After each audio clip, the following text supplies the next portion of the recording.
Welcome to the Amanda Anderson Show. The following program explores life from a pro-life perspective. The information shared is for educational and advocacy purposes and does not constitute legal or medical advice. The science is clear. The pro-life movement is rooted in medical reality. This truth is silenced by the media and political spectrum, so people think that this truth is hateful in some form. But in truth, it is not. Welcome to the Amanda Anderson Show. Brought to you by Pro-Life, Pro-Reality.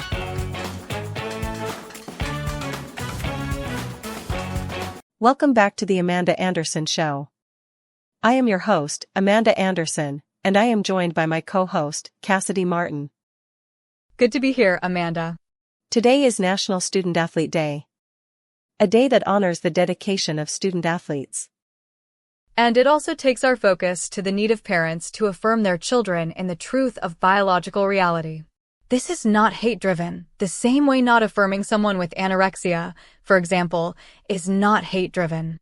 Right, what society wants, similarly to what the mainstream media wants people to believe, the lie that an abortion is healthcare, is often what is truly hateful, because the people who tell you what to think oftentimes have been led astray themselves. And given how this issue did not exist in mainstream history, it indicates a gross misinterpretation that feelings are synonymous with fact.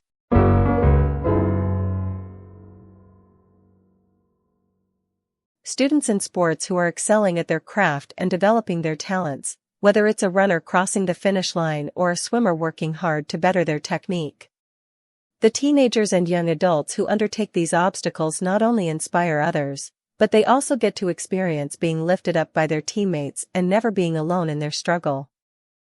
And these students often were not required to join these teams, but chose to do so because they like the teamwork involved, among other reasons. And these students will likely discover teamwork skills that can likely be carried with them into a job setting down the road.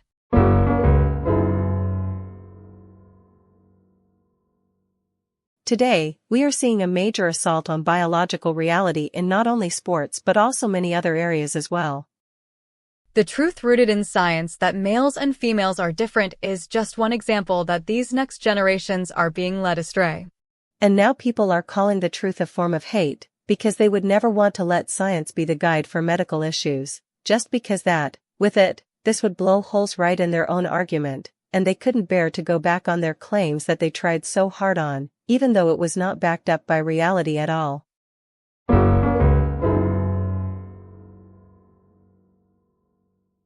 The most critical role in this movement is parents. You are the first and most important teachers for truth to your children. In a world screaming with confusion and misinterpretations, your voice of clarity and truth matters more than ever. When your daughter asks about her body, or your son questions his identity, you have the sacred duty to affirm the beautiful reality of who he or she truly is. This isn't about being harsh or unkind, it's about being lovingly truthful. True love doesn't lie to protect feelings, it speaks truth because it cares about the person's ultimate flourishing. Right. The reality of this is that affirming someone in these identities is equally as harmful as if you told someone with anorexia, for example, that he or she perceiving themselves as fat and starving themselves, directly contrary to scientific reality, is the correct course of action.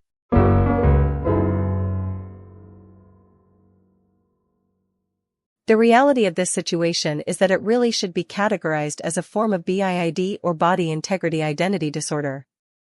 What this is when someone who looks at their legs, for example, and they say something along the lines of, "This is not my leg, it feels foreign to me." Or someone who perceives themselves as if they should have been a paraplegic. In these situations, similarly to the gender question, it is not reality that needs to change, it is the person's perception of what reality should be, or should have been, that is misaligned with truth. And being patient and understanding, but also not affirming someone that the disorder is the reality, is what is the true act of love in these situations.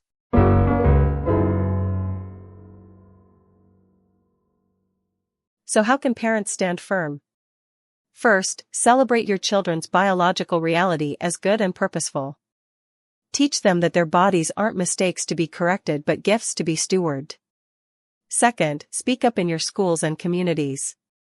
When policies threaten fairness in sports or reality in other aspects of this, your voice matters. Our children need to see us standing for truth, even when it's uncomfortable.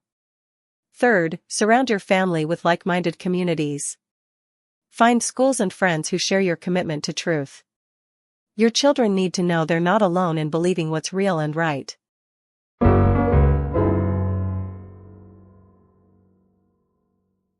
You might wonder what this has to do with being pro-life. Everything. The pro-life movement is fundamentally about affirming the intrinsic value and reality of every human life, from conception to natural death. It's about acknowledging that biology matters, that a fetus is a human being, not just a clump of cells. Similarly, affirming biological reality in gender and sports is about recognizing that our bodies have objective truths that can't be denied by ideology. Both issues require courage to speak unpopular truths in a culture that rewards conformity.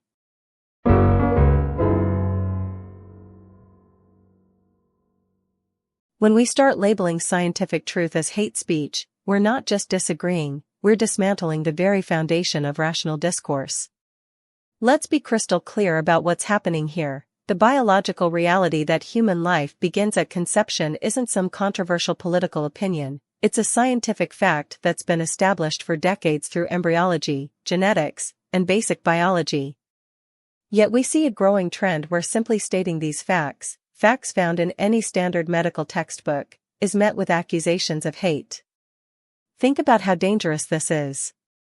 If we can declare fundamental scientific truths as hateful simply because they make us uncomfortable or challenge our preferred narrative, then where does it stop? The heartbeat at 6 weeks, the unique DNA fingerprint from the moment of fertilization, the rapid development of neural pathways, these aren't political talking points, they're observable, measurable realities. When society reaches a point where acknowledging these biological facts is treated as an act of aggression, we've entered dangerous territory. This isn't just about abortion, it's about whether we can even have honest conversations anymore. If scientific accuracy becomes a casualty of political convenience, we lose our ability to make informed decisions about any issue. The pro-life position isn't built on emotion or religious doctrine, it's grounded in the undeniable biological truth that a unique human life exists from conception. And no amount of semantic gymnastics or accusations of hate can change that reality. The real hate isn't in speaking the truth, it's in creating a culture where truth itself becomes the enemy.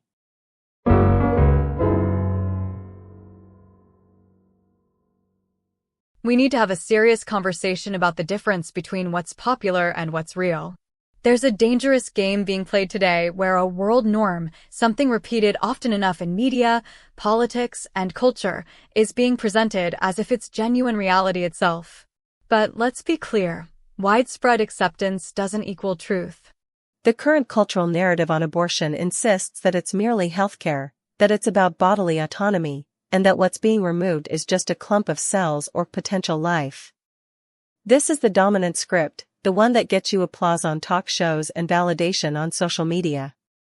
But this script is a carefully constructed fiction designed to obscure a biological reality that remains unchanged regardless of how many people believe the lie. When we allow the prevailing cultural winds to dictate our definition of reality, we become hostages to consensus rather than champions of truth. The fact that millions of people have been convinced that abortion is morally neutral doesn't change the scientific fact that it ends a distinct human life. The fact that corporations and politicians line up to celebrate this right doesn't make it any less of a violent act against the most vulnerable among us. This is how societies lose their moral compass, by substituting popular opinion for objective truth. We've seen it happen throughout history with other injustices. What was once considered normal and acceptable, slavery, segregation, genocide, is now universally condemned as evil. The world norm was wrong then, and it's wrong now. The pro-life movement is essentially standing as a reality check against a culture that has chosen convenience over conviction, and popularity over principle. We're not fighting against progress, we're fighting for truth against a tide of popular deception.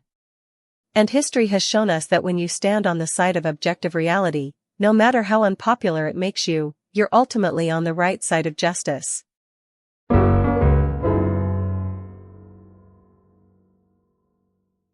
In today's misled climate surrounding this, politicians are not immune to believing this lie, and then spreading it into the world, and pushing the members of the public further from the truth. We really need to be vigilant about who in the political spectrum we are trusting on deep issues like this, and personally, I am reluctant to trust any news source or political figure on much of anything. If they can't see the reality of issues like this from a fiction that is getting pushed on people left and right. Completely, if you can't be trusted to let science and scientific realities be the core of an argument surrounding things like this, and look at reality before speaking to the world as someone people will turn to, what else can't we trust you with? And to add to that, the fact that people refuse to see the science on things like this. I refuse to believe that the large percent of people who are advocating in support of the lies and misconceptions are doing so primarily because of their own misguided view or belief. And that the majority of misinterpretations like that don't stem from the person getting it wrong, but come from them having been led or pushed into believing those lies by unvetted external sources.